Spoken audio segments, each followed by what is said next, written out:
Hey everybody, we're back. It's Two Likeable Guys. I'm Steve. This is my awesome co-host, Josh. And we have an exciting, exhilarating ride for you today.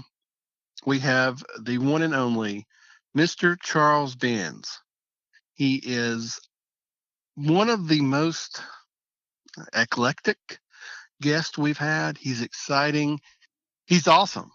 He's entertaining. He is awesome. He was one of, well, he was my favorite, but he was one of the best monster truck drivers on the tour. He was Monster Jam. Little tour called Monster Jam. And he goes into some stuff, and he grew up in Red Bank, made some friends with some of the people Josh knows, and talks about growing up with one of Josh's relatives. No, that's not right. Pretty much. You might as well call him my brother-in-law, Jimmy. So Jimmy. Each time Charles refers to Jimmy, it's he's talking about my brother-in-law. Yeah, and I imagine there'll be a few mentions. Just a few. But it's crazy. You're gonna love it. I say we just get right to it.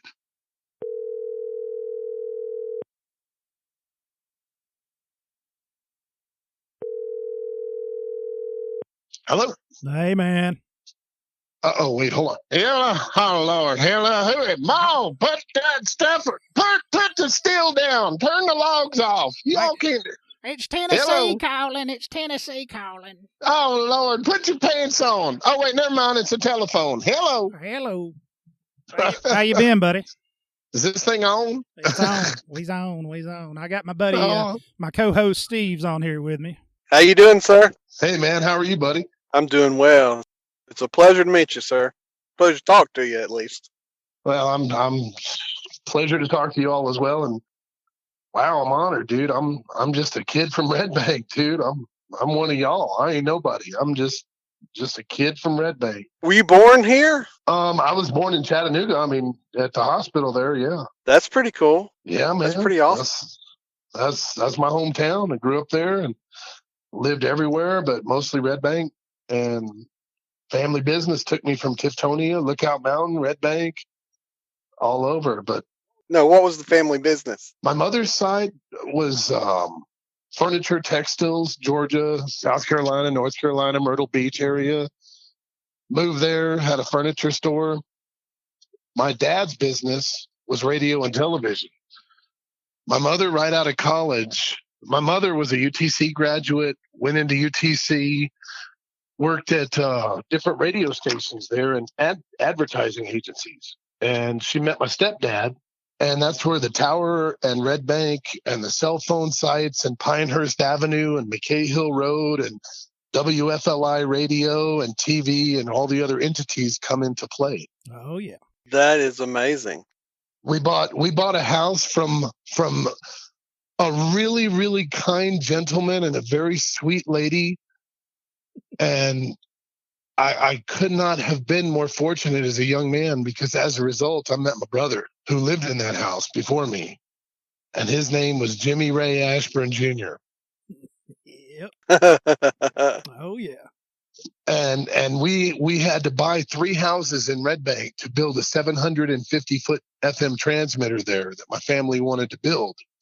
And one of them was Mr. Ashburn Sr.'s home. Wow. Imagine the difficulty with separating someone from their home where they're raising their children and they're doing things. And I could see my stepdad. I mean, he's a badass, Vietnam hard charger, and he's trying to grow a business and not screw people over. And you've got people sitting in family homes over there. So right. My dad had to take care of Jimmy's dad.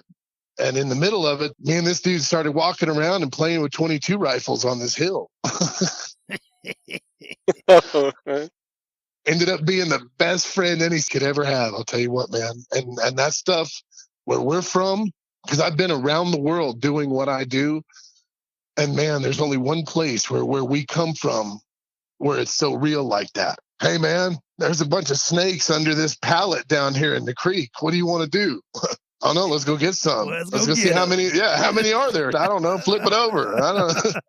Oh Lord, we better run. Oh, yeah. Right. No, I don't think so. and we were just so extreme and out there. And we both, I don't know, Jimmy and I both had difficulties, nothing that we caused, but difficult home situations. So we just kind of resonated, man. And we did things many people wouldn't do. I'm being kind here. I've heard some stories. Ain't none of them true. None of them. Not except for church on Sunday. None of them are true, sir. There you go. That's it. Yes, sir. How old were you when you moved away? In the early 80s, my family bought some entities in Pittsburgh, Pennsylvania. Okay. And my whole family history in the Benz family, if you look it up, was my family would either take radio stations and create new entities and set them up under franchiseeship, or take franchisee-ships that have been run into the ground and go back and fix things. Go back, fix them, kind of like house flipping. Yeah, exactly, sir. Yeah, and that could involve any level. I mean, maybe some pep talks, or maybe some, whatever it takes. And it's a weird world because you can live in a bunch of different cities as a kid. It took us to Norfolk. It took us to Chattanooga, to Atlanta, to Birmingham, to my family worked very hard all over the Southeast and the Northeast in the end.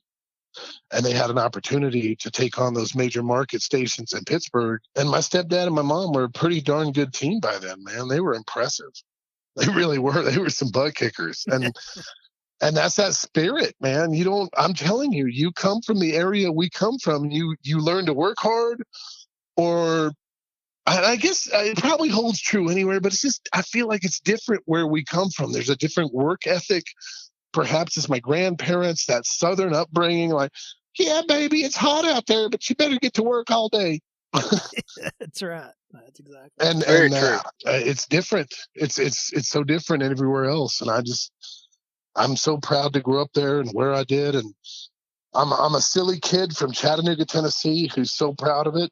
And I'm living proof that if you work really hard, man, you can make dreams happen. And my mother is an inspirational woman. She was ERA, NOW, you know what I mean? Wait, they ain't gonna pay us as much as who? What? And that was her in the 70s. And I respect no woman more and none higher. And you put that with my stepdad, who was the Vietnam hard charger taking over the family business. What's the direction to move forward? You put the two of them together, it was lightning, man. And I stepped back and watched, and it all evolved into what it became. And I had a very good friend along the way that watched it all happen with me. It was pretty crazy. Is your mom and stepdad still around? Unfortunately, my stepdad has passed away. My mother is still around. She went on to have more than one very good career. She was 60 years in the business of radio and television. And wow. Yes, sir. You don't do that by accident, especially as a female who came through in the 70s and 80s. That's a special kind of spirited woman that you don't mess around with. I still wouldn't mess with her to this day. I've got you down. You tell me if any of these are wrong. I've got you. I made a few notes, just did my research and stuff. None of that was legally diagnosed on the crazy side. So if you have that down, let me stop you right now. No, hold on. I've got nothing legal. Nothing certified. No paper. There you go. Thank you. Thank you for the disclosure, sir. Appreciate you.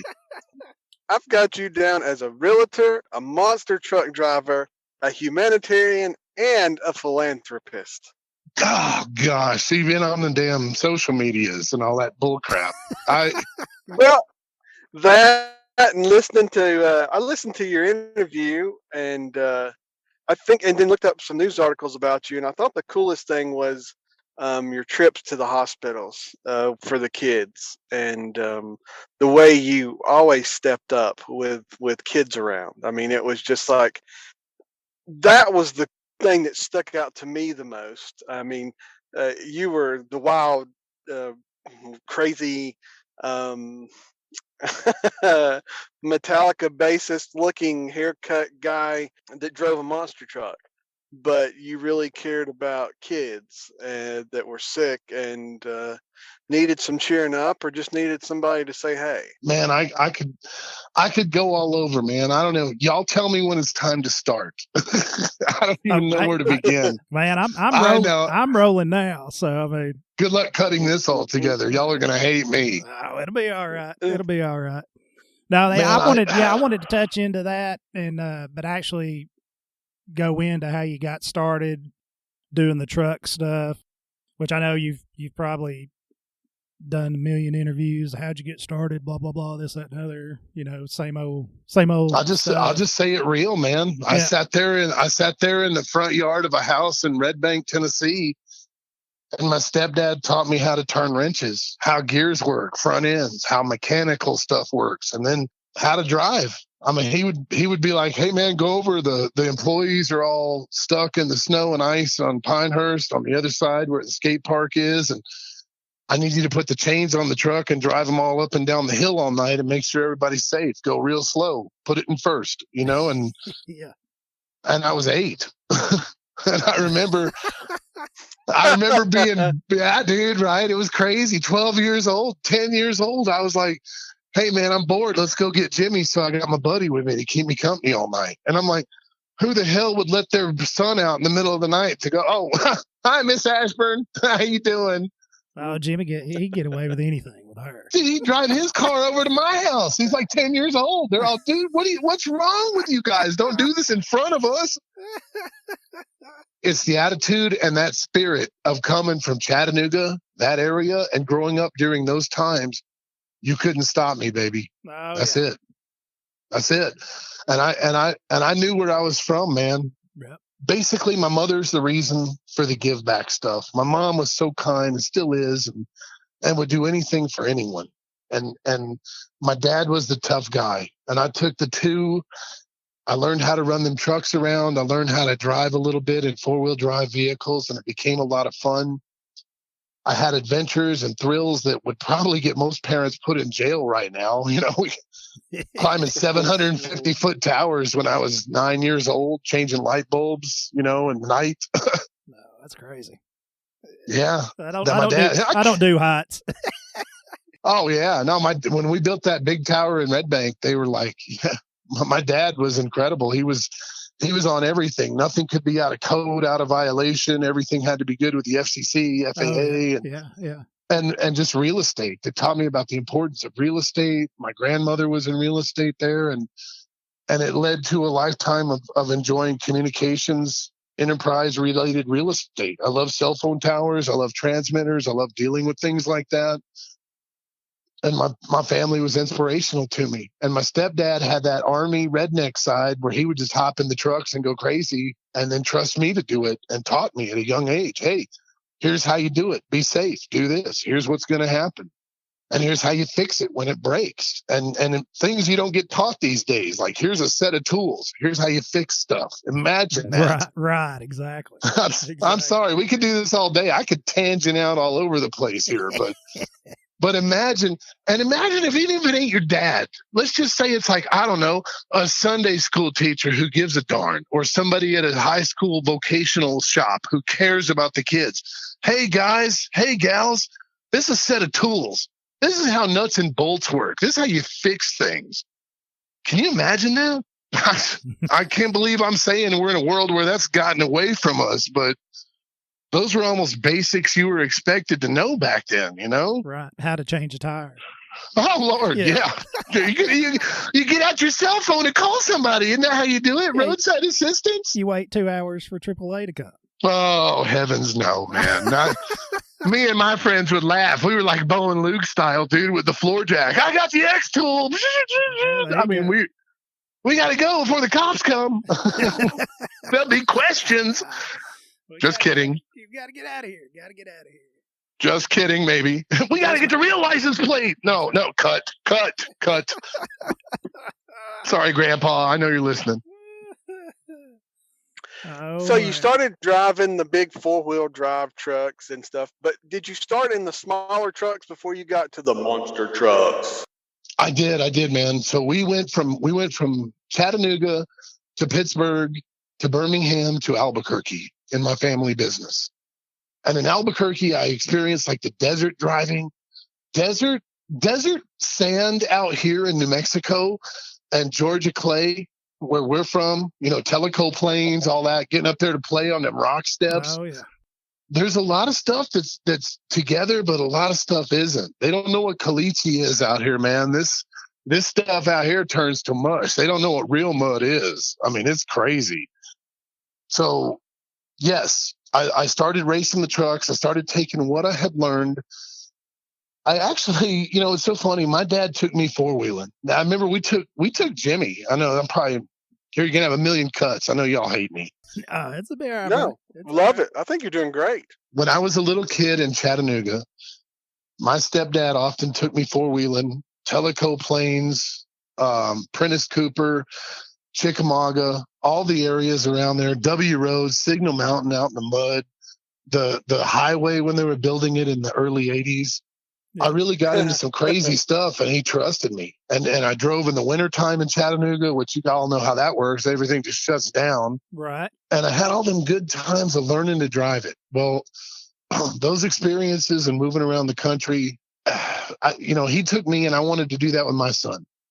I took my son four-wheeling, and I used to take pictures of him in the truck all sideways on a hill or, in a perilous situation or, about sideways, things like that. And one day I was taking a picture of him, and I was like, man, it'd be terrible if something actually happened here. Right?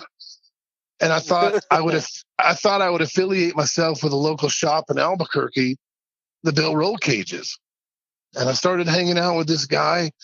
And all I really wanted to do was build a roll cage for my silly old truck. My stepdad loved Blazers and Ram Chargers. When I was a kid, I always dreamed about having them. I had like 4 when I was 16. You get 4, I turn them into one that runs maybe sometimes. Right. And I was like, man, someday if I ever make it, I'm going to build my dream one. And I built a pretty cool Blazer, and I would take pictures of my kid in it. And I thought one day, man, I ought to build something to keep him safe or something like that. Maybe do a little more than my stepdad did, which was like, here, maybe put your seatbelt on, maybe. Maybe, yeah. Out here, I found a really cool shop, and I met a man who worked there, and we built a cage for my truck. And he was like, hey, Charles, you got to come and watch me race this weekend.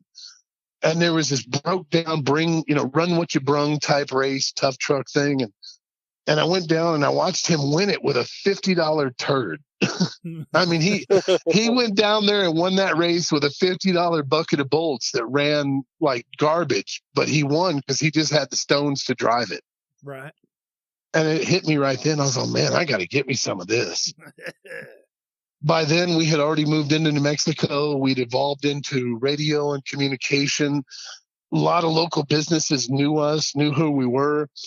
And I was like, man, I'm going to reach out to some of these people and say, yo, why don't y'all help me out a little bit? I'll get your name out there and act stupid. And I'll show you how a crazy kid from North Georgia and Chattanooga will run a truck into the ground. Based on some of these guys, they gave me a chance. And I got some good sponsors who put me in a truck, and I started winning. And some of these guys I was racing at, I'll admit it. Of course, man, it's racing. You build those rivalries. You know what I mean? And right. And I was at a track with a guy out here one night, and I'm not going to name him because he ain't even worth 2 seconds of my mention, but he sure knows who he is. And we got into it one night. At a payout window, and I won. He was second, and we, rah, rah, rah. And the payout clerk gave me the wrong amount of money. Gosh, man, you guys are outing me, dude. I wish I had a better story than this, but I guess the truth is pretty resonating. This is the story of how Charles Benton started giving away all his money in racing. There's no doubt about this. There was a fella at a Southern New Mexico racetrack with me in tough trucks. I was first, he was second. And at a payout window, they gave me the wrong envelope with the wrong amount of money in it. And I turned around and I was like, ma'am, I'm sorry. I believe you. You gave me the wrong envelope. This is the other gentleman's and such and such. And he goes, oh, heck, Charles, it ain't like you need the dang money. And I got so mad. I turned around and looked at him, and I was like, you think this is about money? And I tore the envelope up a bunch of times and threw it in the air like confetti, like an idiot. And I walked away. I was all, I said, this ain't about money. This is about whipping your tail. Notice you didn't have to cut there. You're welcome. I appreciate Yeah, that. this ain't about the money. This is about the victory. I get in the truck feeling like Johnny Hero. You know what I mean? Yeah, I told him, by golly, right? Yeah. Yeah, my old lady and my kid both look at me like, hey, idiot. What the heck was that? And what are you doing with our money? And I was like, oh, guys, hey, yeah. And they're like, you could have done a lot of stuff with that, like giving it to us or give it to this hospital that you volunteered at that you really say you like here a lot. And a little light went on right then at that moment, boys. Yep. I was like, that's it. That's it. You're right. Y'all, wow. You guys have just checked up Dad. I'm in my place. And from now on, anything that truck ever does. And it started out long before Children's Miracle Network and the wonderful affiliations that I became so privileged to be a part of. It was one hospital, fellas, and it's called Carrie Tingley Hospital. It's in Albuquerque, New Mexico. I wish I had a more benevolent story for you gentlemen than this, but a crazy kid from Chattanooga fell into this hospital in his college days. And, what university? UTK? No, wait, Louisville? I'm sorry, no, Pitt. Wait, no, UNM. Yeah, I know. Hey, man, go Lobos. It's a great school. And I'll go even deeper. I started at community college under that. I'm never going to be fake and be like, oh, I'm such a success. I struggled. Just C's get degrees. Y'all know I ain't ever going to be fake. Right. But in that school, they made us do a volunteer project, and thank heavens they did, because I fell into this hospital, and I had a parking pass near the kids' hospital at my college. And I went in there blind and stupid, and I met a little kid who at age 3 years old was in a car wreck way down south in New Mexico with his family. He lost everything from the neck down at age 3. He couldn't walk. He couldn't use his arms. He couldn't do nothing no more. Man. He's in a car with his brothers and sisters. Mom's driving, no seatbelts on nobody. And the only hospital in our state that can treat him is all the way up in Albuquerque. It's hundreds of miles away from where the accident scene was. So they literally separated this young man from his entire family and sent him to Albuquerque, where he underwent treatment on how to deal with life after you lose everything from the neck down. And that's real, brother. Man. His name was Mikey. It melts my heart right now, and I can't even hardly talk about it and stay composed, gentlemen. It's very difficult. Oh, I bet, man. Yeah. I'll never forget him. He's forged a big part of who the heck I am right now, dude. Yeah. That's no BS. That's no embellishment. That's no crap story. Let me give some good feeler. That's the real deal, man. That's it. I think that's one of the things about you. It seems like you go to these different places, but you take something away for yourself that builds your character going on to the next place. Like, for example, you said, Red Bank, you learned to, you grew up fixing your cars, driving in the snow, driving there. And then now at the, you meet the guy in the poor kid at the hospital that's had just a terrible circumstance, and you take inspiration and just a part of that with you, and it makes up who you are. And I think that's what makes you pretty awesome, because it just, you take these things from these different places, and it makes the whole, it makes you complete, and it makes you seems like a better person. I would say it for everyone, if we can all draw on that. Man, I get inspired. I look for the best in people. I look for inspiring things. And what this kid taught me is to never complain, brother. I mean, it could always be worse. And I hate hearing anybody say, oh, what now? Or what's next? I'm like, dude, shut up. Oh my gosh, it could be so much worse. You should thank heavens that you're able to get up and just walk away from here. I've met children who at their young ages learn the ability to even ever have that choice. Thank God that I can get up. Hey, I decide tomorrow real estate sucks. Guess what? I'm going to get up. I'm going to walk away from it. I've met children who lose that choice before they're even in double-digit numbers. Right. I really think this is a great place to talk about, you've gotten to there, but some of the dangers. I mean, you've been through some pretty devastating crashes and things. Would you mind? Would it be in position to have you talk a little bit about the fire accident in the truck, where, if I'm not mistaken, it singed your eyes shut? Oh man, I mean, so if I it's too got painful, it. No, I love it. No, dude, are you kidding? I'm on fire. That's been way more than once. Oh my gosh, no, when I got out of these tough trucks, I started running the tough trucks around, hanging out on that tough truck circuit and giving away all that money. It got bigger and bigger, and more sponsors got behind us. Suddenly you got aluminum engines showing up on your doorstep. And I'm like, whoa, hell, hey, all right then, and suddenly, and then all of a sudden the expectations go up, and then you show up to a town and you win everything. And then you take your truck down to the veterans hospital, to the kids hospital. And then you take your paycheck and you sign it over to little kids there. Within a year and a half of doing that, all of a sudden these monster truck boys are coming around. Hey man, you seem like we don't know if you're a crazy West Coaster or a crazy redneck from the South. We don't know who the heck you are. You're from Pittsburgh, from Chattanooga, from Albuquerque. What the heck are you? And I said, I'm a mutt. I'm just a big hybrid. I don't know what I'm going to be. And they were like, you need to get up on this monster tour. And I said, well, my whole racing operation is based off two things. One, I own the name Pitbull. And that's, come on, man. You know what I mean? Red Bank boy to buy Pitbull Racing. That's a pretty good name to have. Heck yeah. Yes. All right. Heck yeah. So I got that going for me. And they were like, wait, monster trucks and Pitbull Racing, get up here, boy. So I got my first monster truck. And I was the only way we run this operation is if we give everything away to help kids. And they were like, we're not going to help you because you're a dang fool. And I was like, what? And they're like, you ain't going to be nothing giving your money away. This costs too much. They said, this is crazy. You got to get semis. You got to get CDLs. You got to buy tractor trailers and $150,000 a year in motors and 70,000 in tires and blah, blah, blah. And Charles, you can't do that. You can't give away the money. And I thought about it for like 3 weeks, man. And I stood in front of every camera on the steps in front of my hospital. And my family, everybody's there looking at me. And I walked out there and I said, I'm going to give away everything we make to these kids. What a fool. Oh, we did it. We did it, brothers. We did it. We did it. Some crazy kid from Red Bank started with a local truck out of Albuquerque, giving away everything we made. And it got bigger and bigger and bigger. Guys, it got more support behind it.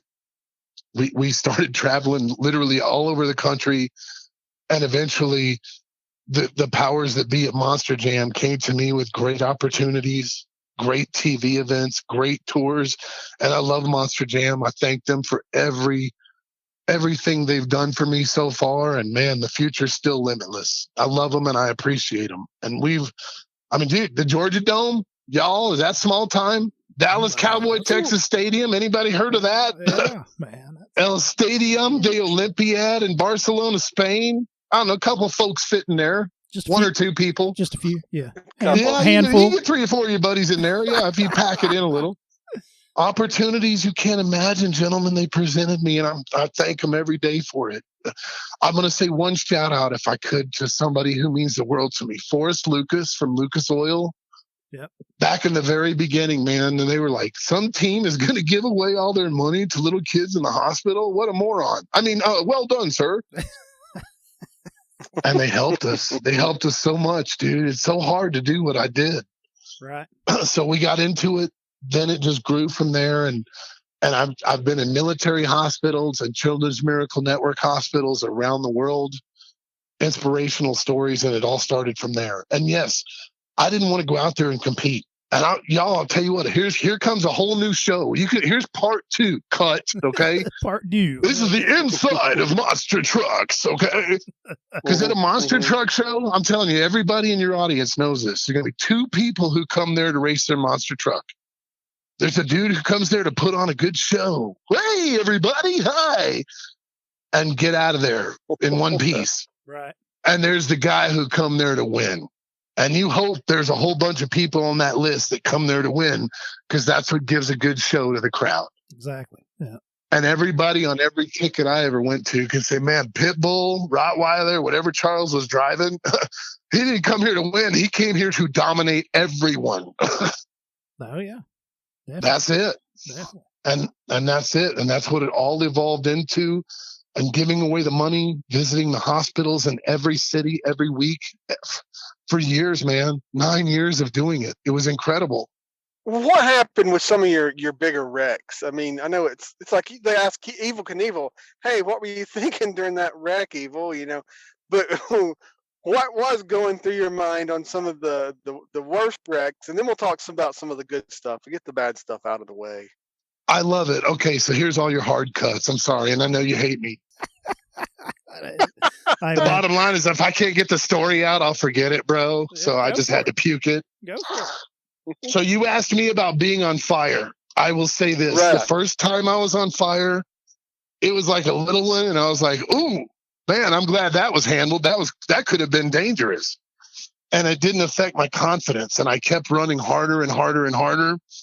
And one night in a show in my hometown, I mean, every local sponsor, everybody who believed in me, 200 kids and their healthy siblings from our hospital here in Albuquerque, where it all started, everybody's in the crowd.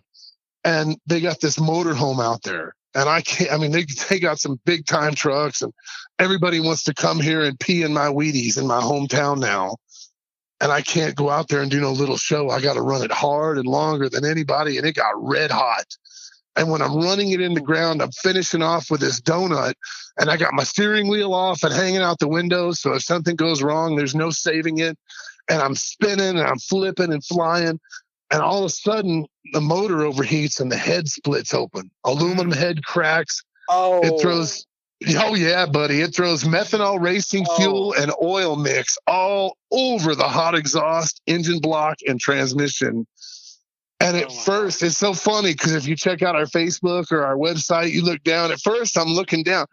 You know what? Is that and by the time I could say fire, I just remember my whole face is in a ball of it. And they got me out of there. A couple of good friends of mine, Larry Quick, some of the Don King racing guys, and the track officials got me out of the truck pretty quick. And I remember being with the paramedics, and they were like, "Oh man, this one doesn't look too bad." So they gave me the little plastic scrubby thing, and my eye popped open, and I was like, "Oh, hey, I can see y'all. All right."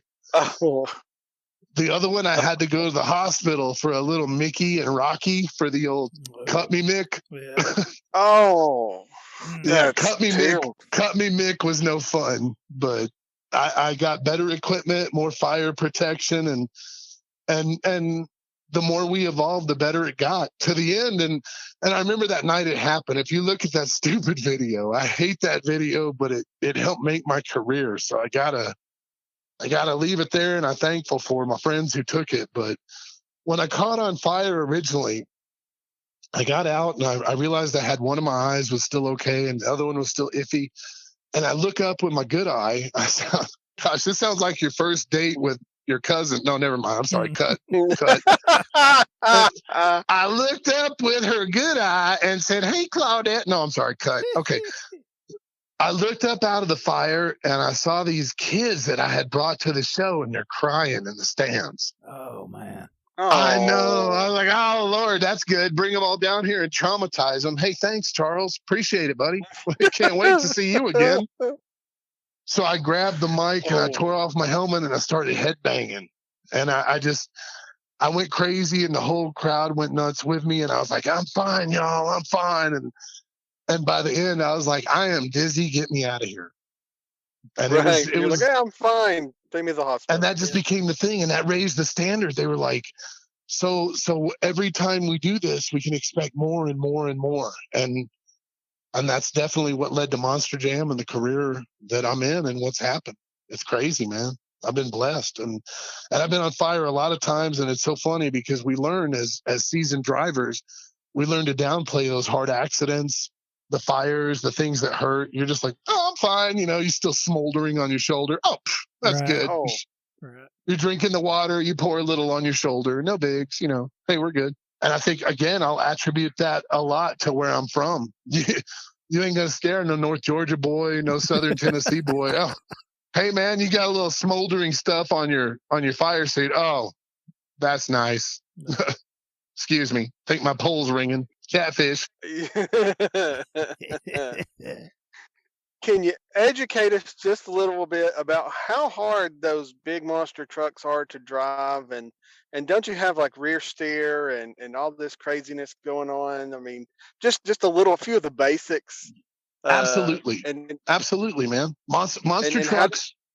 Go ahead. No, and just how do you learn to do that and race and do stunts? And I mean, there's got to be, because most vehicles don't have that. Jimmy Ray Ashburn had a 78 Torino. Okay. I'm just saying. I don't need to go into great details here. Wait, hold on. Cut. Never mind. Cut. You drive that big old boat of a Torino, you can drive just about anything. Dude, yeah, if you can go sideways down Dayton Boulevard in the Torino and not take out the swap shop, you've done something. Oh, dude, boy. And get home before his mom figures out what the hell happened. That was the best. Like, seriously, dude, we walk in, hey, sweating, dude, looking like the guy from Vacation. Hey, Miss Ashburn. So, how hard is it to drive one of those monster trucks? Hey, we're back on the record, and let's talk monster trucks. All right. No, gosh. Man, I'll tell you, monster trucks was awesome. When I got the call, my first pit bull was a 1,400 horsepower supercharged alcohol injection animal. And monster truck circuit is really cool, man. You've got to run these 66-inch tall tires. They all have to be the same.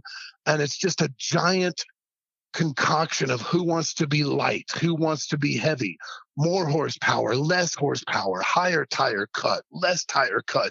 It's a giant strategic chess game of how to make your monster truck the fastest and the greatest, most durable freestyle performer there is. Because there's a lot of tricks and wheelies and some stuff at events that happen, but it comes down to two things, which we can do on Brainerd Road or we can do at a monster truck show. And that comes down to wheelies and showing off. That's freestyle. Yeah.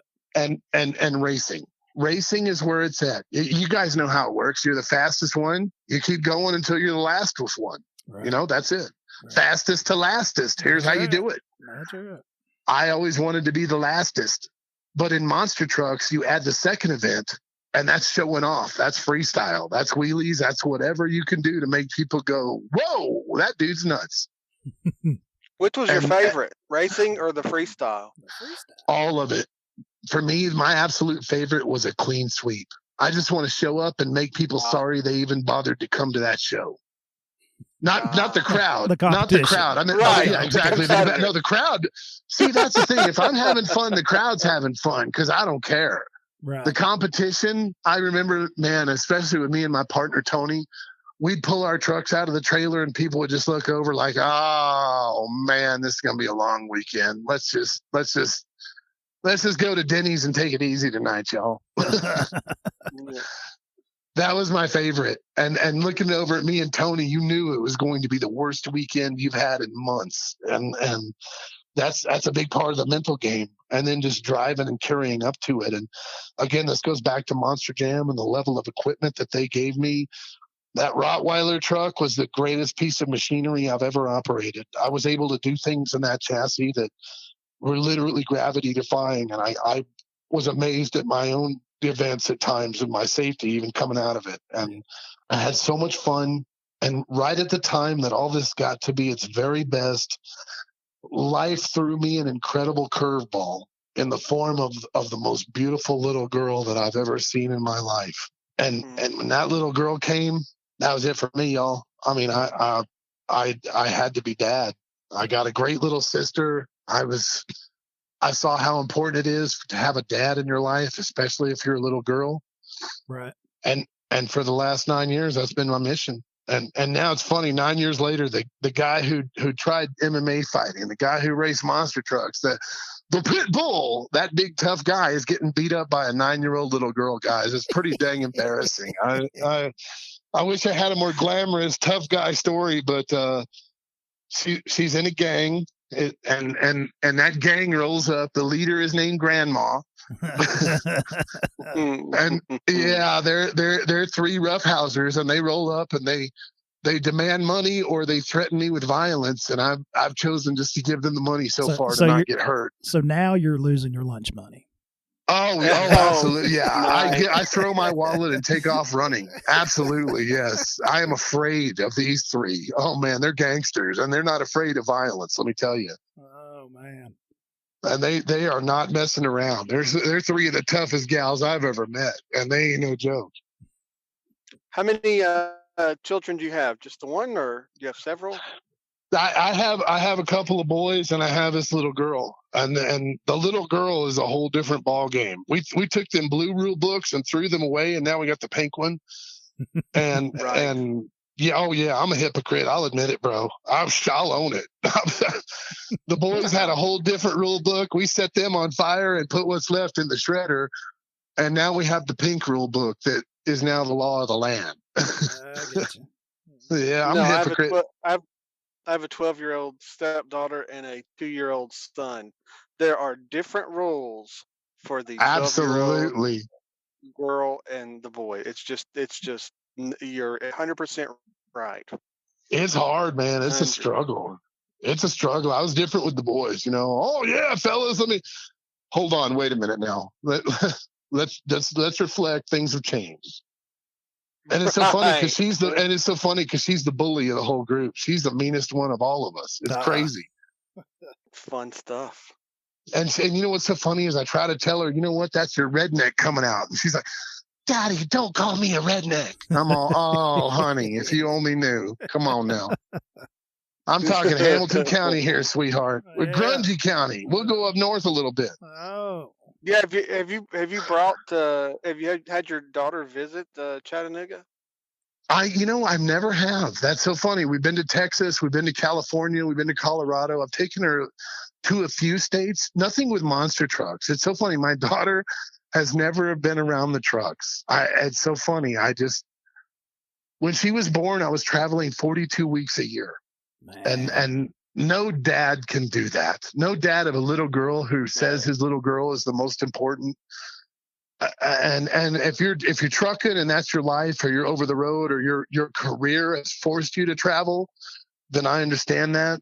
Fortunately for me, I didn't have to do that, and I was able to stop and be dad. And man, thank God I did. First words, you've seen the other interview, you know it. The first steps, the first words, I was there for it. And what a privilege. I love my little girl so much. She's a bully, but she's my bully. Well, I'm gonna tie this together. So if you did bring her back here and you did have her watch a monster truck show, how frustrating would it be to have her watch a monster truck show in the UTC arena? In the where round. You've only got like 10 feet of space. Oh man, it's so crazy. I love that place. I'm biased. I go there and I'm still the little kid who went there with Jimmy to see the General Lee in the late 70s, early 80s. The World of Wheels every year. Oh yeah. Those old tractor pull. I know, yeah, I'm old. I said it, I'm old, whatever. Nah, we're right there with you, man. We're not. Dude, we'd go to the behind. World of Wheels shows. And I love that place. I mean, the Moccasin Arena, dude. That's it. The Mock. The Mocks. That's right. Yeah. I know, right? And to go back there. They're the Mockingbirds now, not the Oh, Moccasins. dude, no, I've still got my hometown pride. I'm never gonna dig on Chattanooga, dude. I love that place. They got rid of Chief Mockanooga. Oh, yeah. Yeah, they're the Mockingbirds. Well, I think. okay. Oh my gosh! It's so funny. My mother still has her UTC degree hanging on the wall, so Heck yeah. I have nothing but love, man. That's my home. So now I will bag on my alma mater, the Lobos. Everybody gives me a hard time because I'm a Lobo, but I won't pick on Chattanooga, man. That's my home. But it's small. No, running those trucks in those little arenas like that, which I'm sure the Roundhouse isn't the only small one that y'all would do. No, what I felt typically is there's 3 types of shows that we would do with Monster Jam. And that is stadium shows where it's just all out, whatever you can do, anything goes. Yeah. Yes, sir. And there's medium grade shows where oftentimes they couldn't bring in dirt or tremendous obstacles due to building restrictions and things like that. Right. And sometimes, unfortunately, there were just flat out hockey rinks and basketball courts they expected you to operate within the confines of. And yeah. And I'm lucky for me, they figured out early in my career they didn't want me in those. And in one of my later years, in one of the second or third years I got my sponsored truck, a schedule came around and there was an opportunity to go to Chattanooga. And I remember they were laughing about it. And I was like, laughing at Chattanooga? I was like, hell, that's my hometown. Yeah. I was like, put me on there and I'll go and dominate that show. And they were laughing. They were like, okay, well, so you're just going to go and turn everybody off like usual, huh, Charles? I was like laughing. I was all, I'm telling you, put me in that show. Ain't nobody else going to win anything. I said, that's where I'm from. And they sure found that one out the hard way. I was like, I don't care what happens. I'm going there to win. It was a good time. Definitely, man.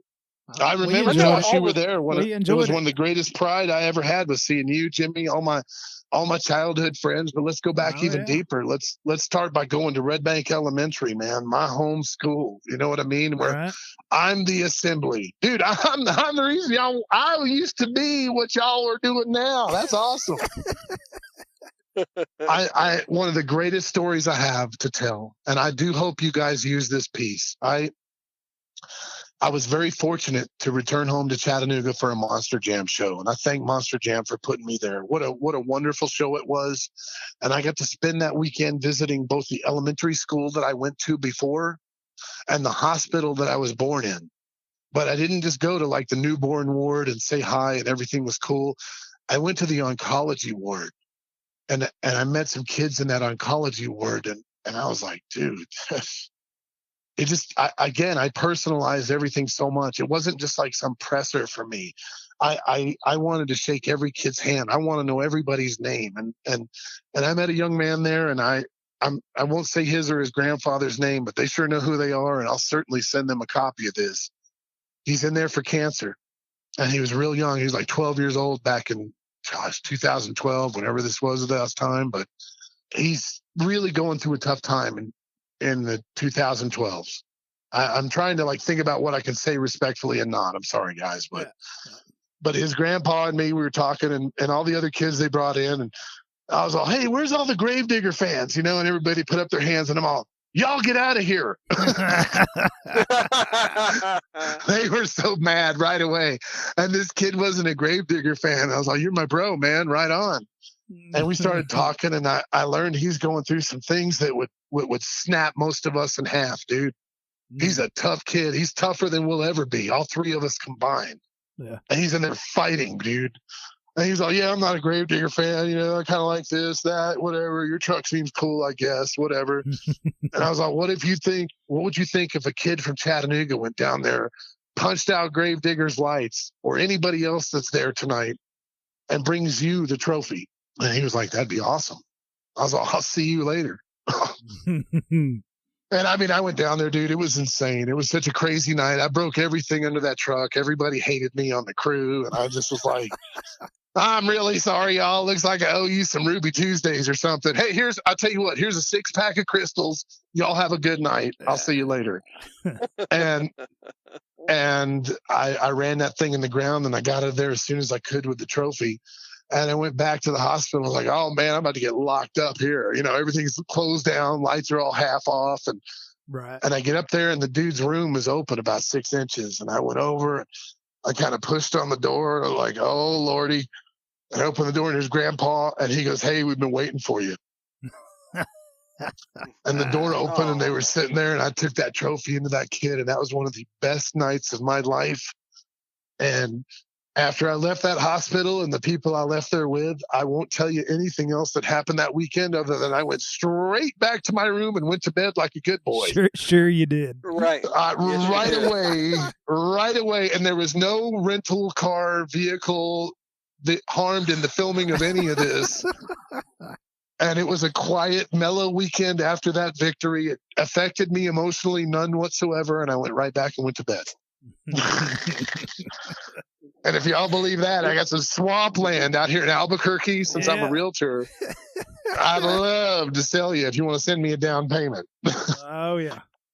Are you chomping at the bit to get out there and do some of those, ridiculous, crazy stunts they're doing now? I see what they're doing now. What kills me, I'll be honest, the front flips, the back flips, there's some men and women who worked in this career at the same time I did.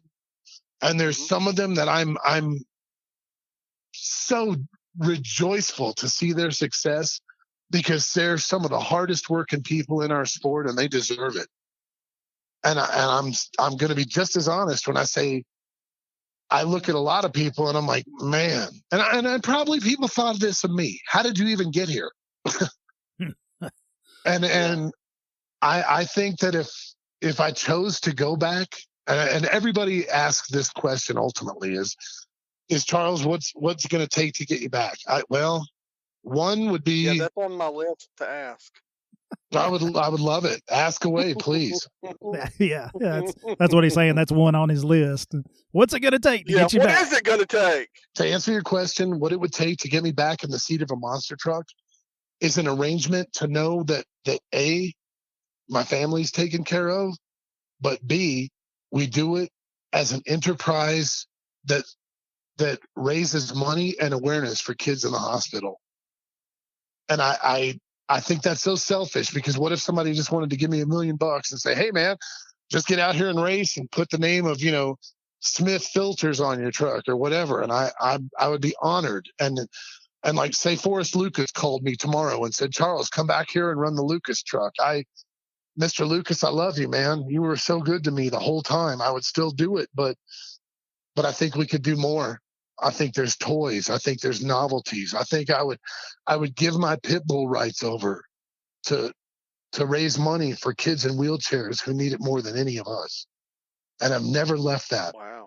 Yeah. And if there's a sponsor or somebody who's into it and thinks that I'm nuts enough to get out there and keep going for a while or create and eventually run a team that is comprised of a bunch of generous human beings that realize there's a greater cause than ourselves out there and something that could help kids in hospitals and to mentor kids that are at risk, kids that ain't got their dads in their lives, kids that have had a tough time, maybe healthy siblings that have had kids in hospitals and they've had to spend their lives in waiting rooms while their brother's getting treatment or things like that.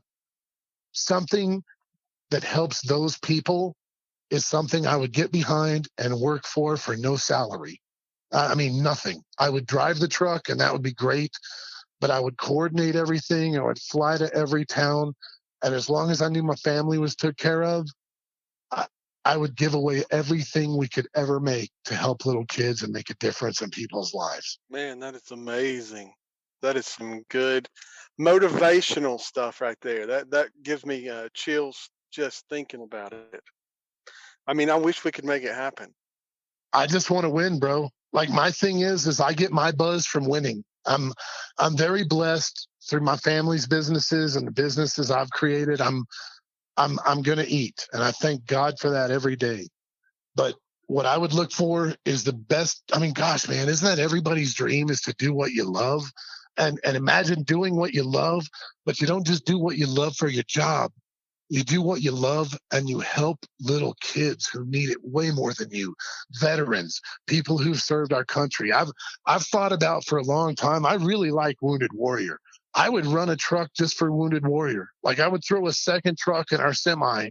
We'd have the one that I drove into the ground every week, the pit bull, just to raise money for them kids' hospitals, the Children's Miracle Network, the veterans, everything we do with that. But I would have a second truck with a couple of drivers that I've spoke with who are of similar character and beliefs as me that would run a Wounded Warrior truck into the damn ground And I mean dangerous. Like just the two of us alone would be like, whoa. And everybody else would be like, I don't think I want to work in that town with them this weekend, as we can't afford to compete with them. And some of these people have driven green trucks. Some of them have driven blue trucks. And they all are of a similar mindset to me of, man, Charles, if you could just put it together at some point, we'd all get together and just run some mega truck factory and just go out and give it all away. Like I was the biggest buzz I've ever had in my life, man. And I shouldn't compare it to buzzes. How about the greatest feeling of satisfaction? The greatest feeling of satisfaction I've ever had in my life is winning those Humanitarian of the Year awards so many consecutive years with Monster Jam. Yeah. Because to me, it's not just about winning. I mean, it's got to have winning. I went out there to win. I make no mistake. I love giving away the money and helping people, but I went out there to win. If I can take both those and put them together in the same place, nothing could stop me. Nothing could stop me. And everybody who went to those shows would be on the edge of their seats. Everybody who could reap benefits from sponsoring an enterprise or a team like that would be thought of at the highest levels of respect. And everybody on our team would be selfless and willing to do whatever it took to put on the best show for those people and make the most money and awareness for the causes we could make. And I'm real simple in my causes. It's kids in hospitals and it's veterans of the United States of America. There was a movie with Jason Bateman, and he had the idea to do All Heart, and it's reminded me a lot of that. It was Will Smith was in it too. The movie was called Hancock. Where Will Smith had powers, and he meets up with this guy, and he's trying to sell this idea where the companies give away their products, but they have the All Heart symbol on there, and the All Heart help. That's what it sounds like to me, and it sounds amazing. It sounds absolutely like a great idea. Imagine, man, we send them trucks to a town early every week. We get there way before the show. We're at the hospital set up. Imagine you're a little kid struck in the hospital. Maybe you got 15 minutes outside before your batteries start beeping on your devices and stuff. Bro, I'll bring that truck right up to the front steps. I'll bring it as close as the hospital police will let me. Right.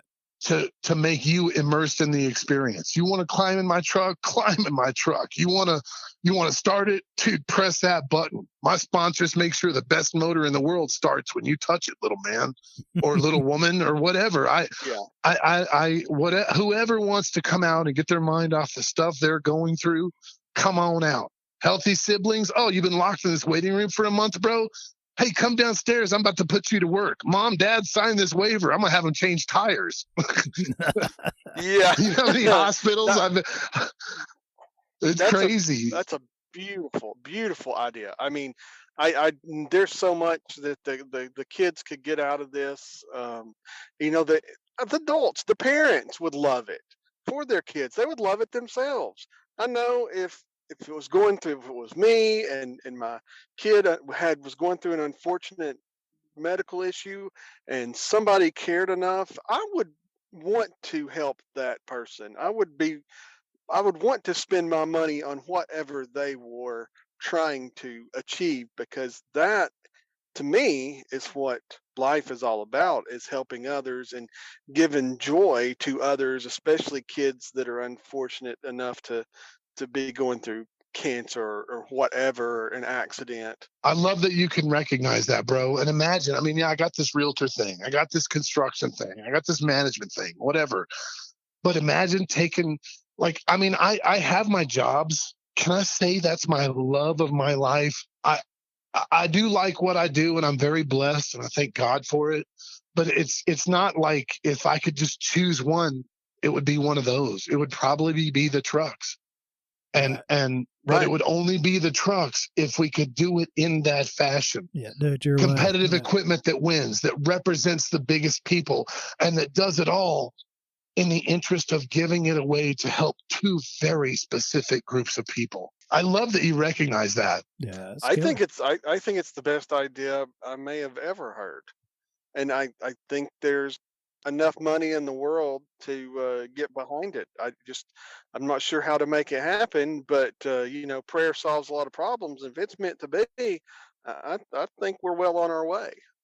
I would also like to just and this is no cut here, bro. Since you said it, I'll say it, and I'll take it to a third level, and you guys can decide if you want to use this or not. Okay? All right. Sure. I'll tell you about a lost young man. Hey, man, hold on. Okay. This is as real as it gets. And if you want to add this third element, I'll leave it to you, gentlemen. We've talked about little kids who need things more than us, who don't have a choice in this. We've talked about heroes, men and women who have served their country and come back short and are dealing with things. But man, y'all and you specifically, bro, just brought up the third level that I would touch on. And that is prayer, and that is the man upstairs. You look at every truck. You look at every truck I ever rode, brother. There's a cross on it, and it says, "Get right with the man." And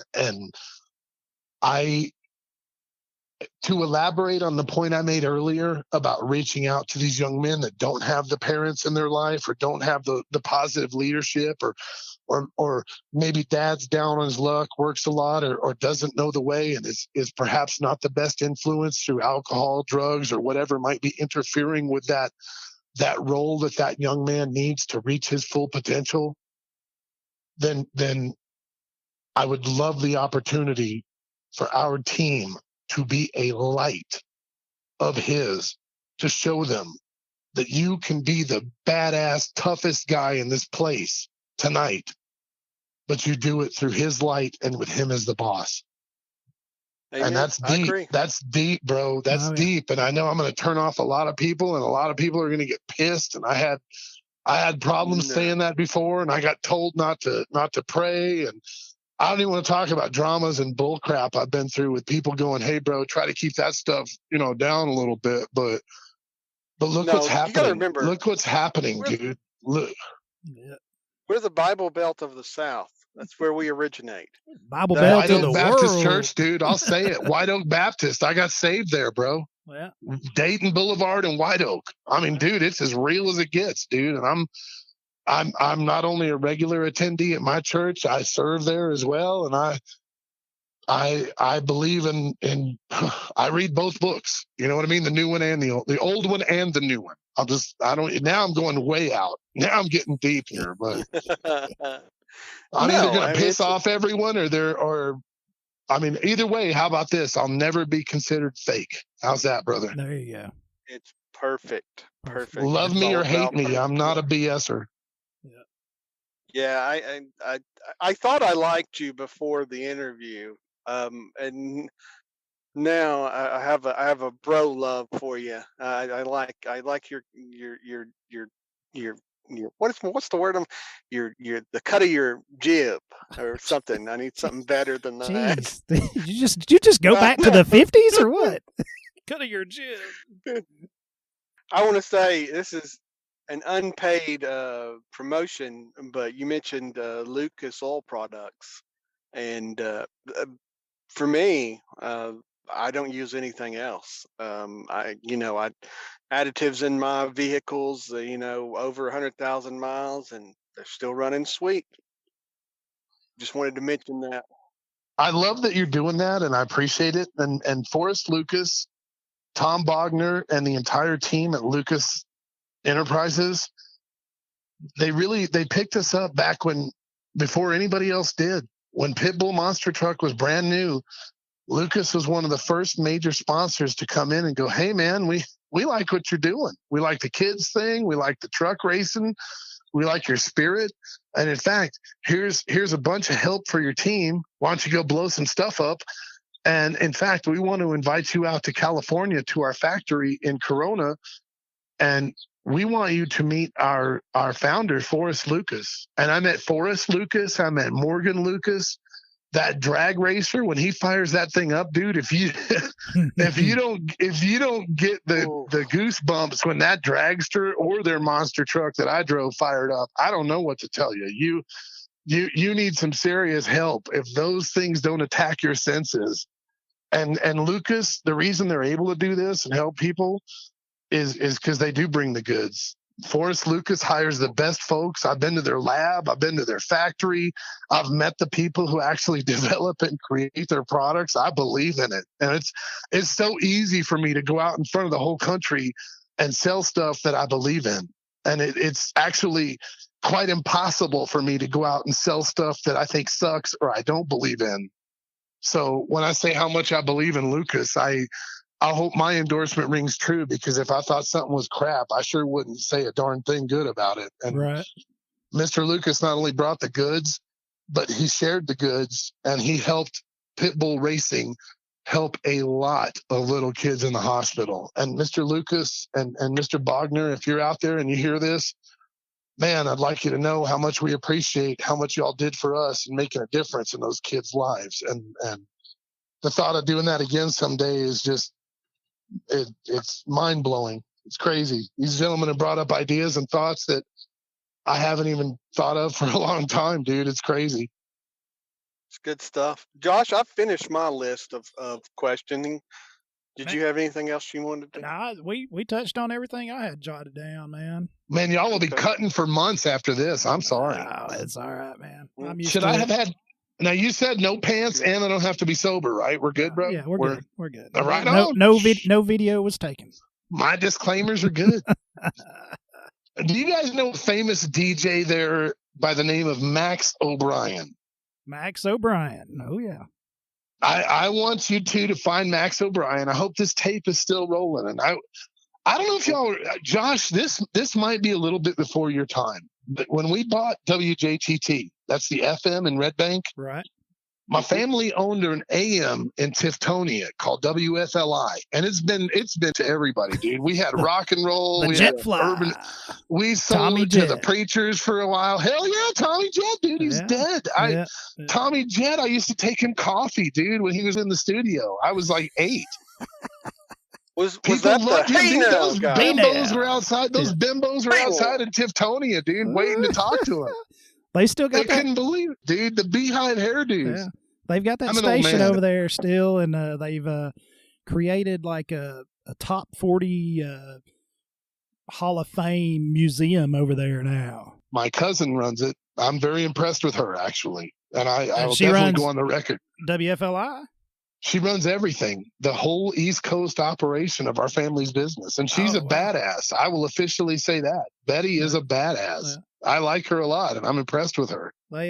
We had another one of our buddies worked over there for a little bit at the museum part, and then he was. So that's Johnny Eagle. Do you know Johnny Eagle? He's the runner of everything, man. Johnny was the boss from my grandfather. He ran everything from my grandfather. Yeah, I don't know any of those guys. I just talked to Aaron when he worked over there, and then like he'd have to go down to Trenton and Dalton, Trenton. Yeah, do the ball games, like patch the ball games in the basketball games. They were carrying the Mocs basketball games.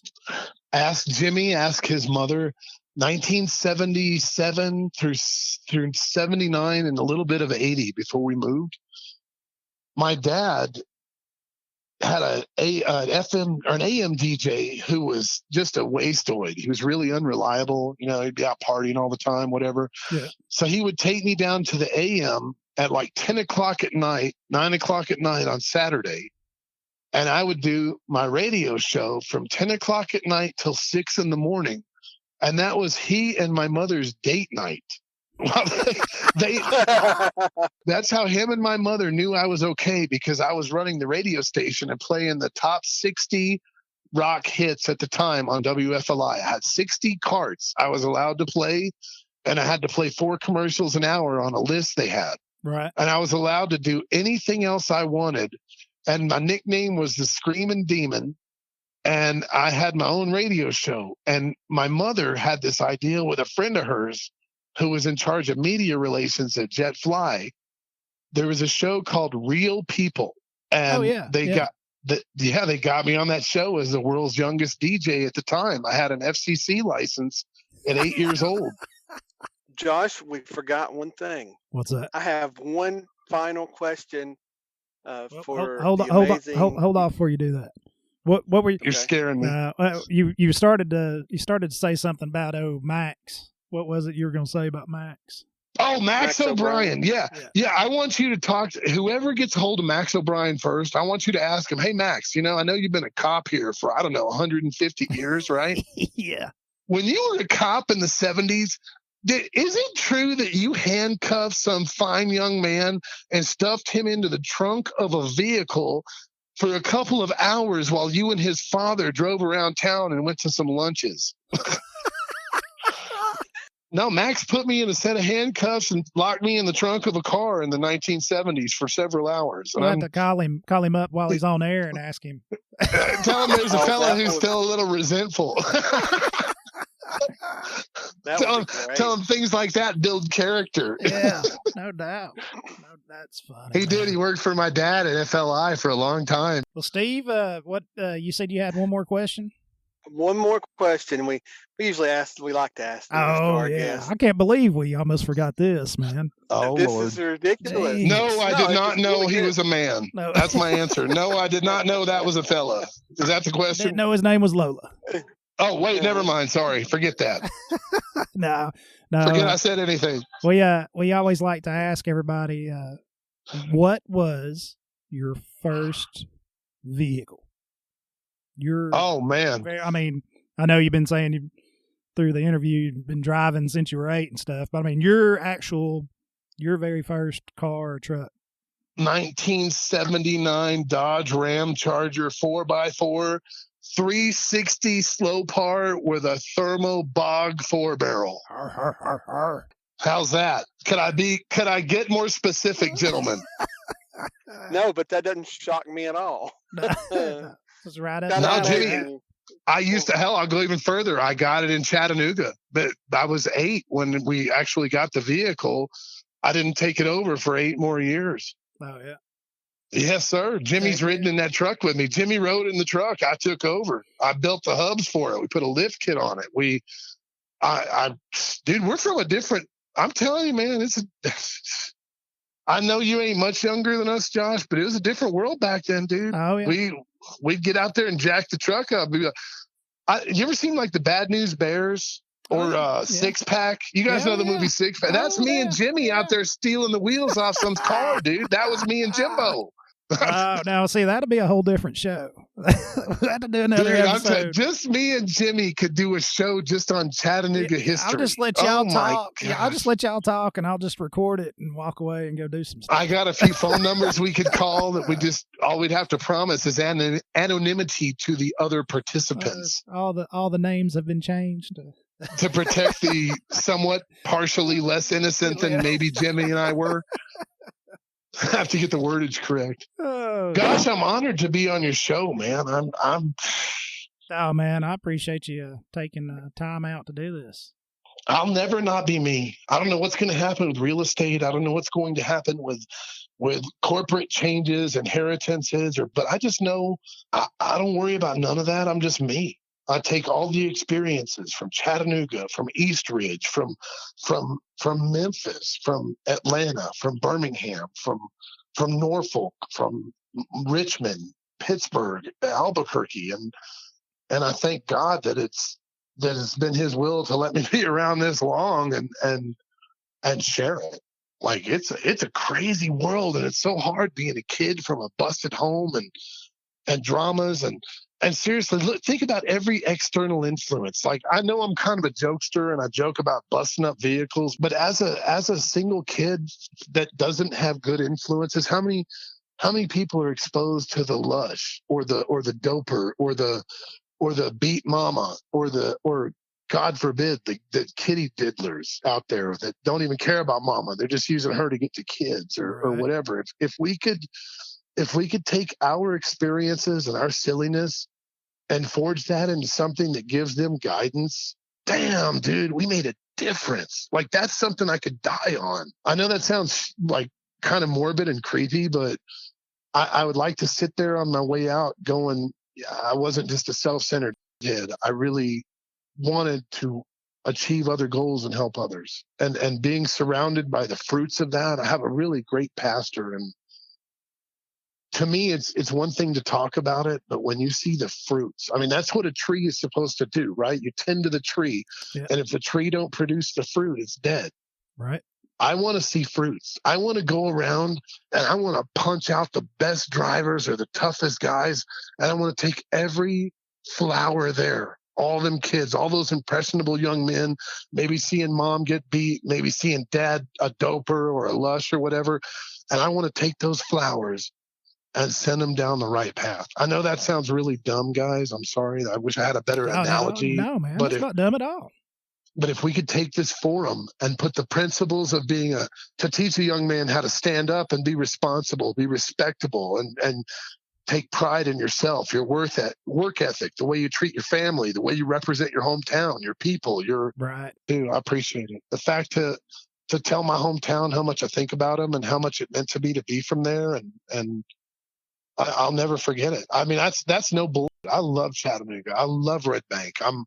I'm so thankful that I got to grow up in that part of the country to be a big part of who I became, because I don't think I would have done it being from other places. Yeah. I love it. And I would love to do something for you guys to show my thanks once you get that together for me. And if anything comes of it, I mean, seriously, dude, if some $1 million place said, you know what, if he would come to our NASCAR track or do something once or twice a year, we'd send him out there with a couple of trucks, then you all could be a part of something that helps change his kids' lives. I'm very blessed with my real estate stuff. If some rich sponsor said we would back his truck operation, if he would give it all away, I would give it all away. And I would emulate you guys in every interview for life if you were the catalyst that helped that happen. Like, picture y'all at the Georgia Dome with me down there at Monster Jam when I say these two, the reason I brought these two trucks here, and I'm going to turn them into pretzels this weekend for this 90,000 of my closest friends. It'd be awesome, man. It'd be awesome if something does come of it, for sure. It's crazy how things begin. That's what dreams were made of. That's right. Dude, I watched hundreds and hundreds of thousands of dollars a year begin from an operation that turned into a hat being passed in a crowd at a tough truck contest. So I truly believe anything's possible. Yeah. And then you put that with somebody who's done it for so many years. I mean, you can't call up Dennis Anderson. Hey, Gravedigger, did Charles Benz really give away all his paychecks to little kids in the hospital every week? 9 years. That's a pretty good resume. Man. Thank you all so much. I'm honored. I don't even know what to say, man. I love Chattanooga, and it's a buzz just to even talk with y'all. I'll be honest. I'm gonna send y'all some New Mexico green chilies. Y'all are getting some New Mexico green chilies. I hope you eat them. Guys, thank you so much. I won't forget this. I'm honored and enamored, and I can't wait to buy you guys one down at the brew house in person. Yeah, well, come on out here, brother. It's coming. I got to get back and check on some of our stuff soon. Do you? Yeah, my mom. You need to say hi. I come back every 4 or 5 years to take pictures, just to show my mom what we've got. Some strip stuff there, some commercials, some houses, and some what has evolved into cell phone tower sites over the years. So I got you. Well, every now and then I show up and take some pictures and make mama happy. Heard that.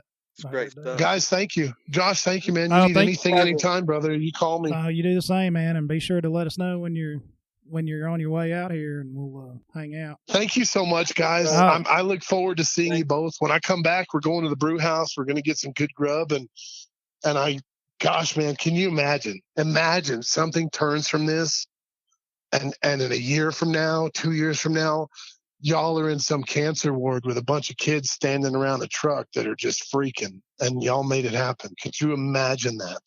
That'd be awesome, man. I would never forget the people who made that happen, and I'm a real good noisemaker. Thank you both. Thank you very much. All right. Thank you, sir. We appreciate you, brother. And we'll talk to y'all soon. Thank you both, man. Have a great one. Yeah, you too. And I'll let you know when we get it all put together and stuff. I can't wait. I hope I don't sound too stupid. No. Y'all take care. All right, brother. Talk to you later. Gentlemen, good night. Bye-bye. Good night. All right. You can turn your volume back down. You can sit down, because I know you were on the edge of your seat that whole time, because Charles Benz is just an amazing interview. He's an amazing speaker. Such an awesome guy, such a nice guy. Man, Josh, what did you think about all that? Oh, man, I'm just proud to know him. I agree. That's awesome. It's the coolest thing. One of the coolest interviews, man. I really love that guy. He hit some heartstrings there at the end. Man, such a good guy. Sure do appreciate him. Appreciate all his time and all your time listening. Man, come back and see us. Visit us at TwoLikeableGuys.com. Visit our Facebook page. We're always trying to start to give away some good crap. I mean, some special swag. Whoa. And thank you, Ed McMahon, for being there for Johnny Carson. You are correct, sir. All right. Well, Josh, did you need to add anything, sir? No, buddy. I think you covered it. Man, I think that was awesome. Thank you again, Charles Benz. We look forward to it, and we'll catch you next time. We like you guys, and we hope you like us too. Later.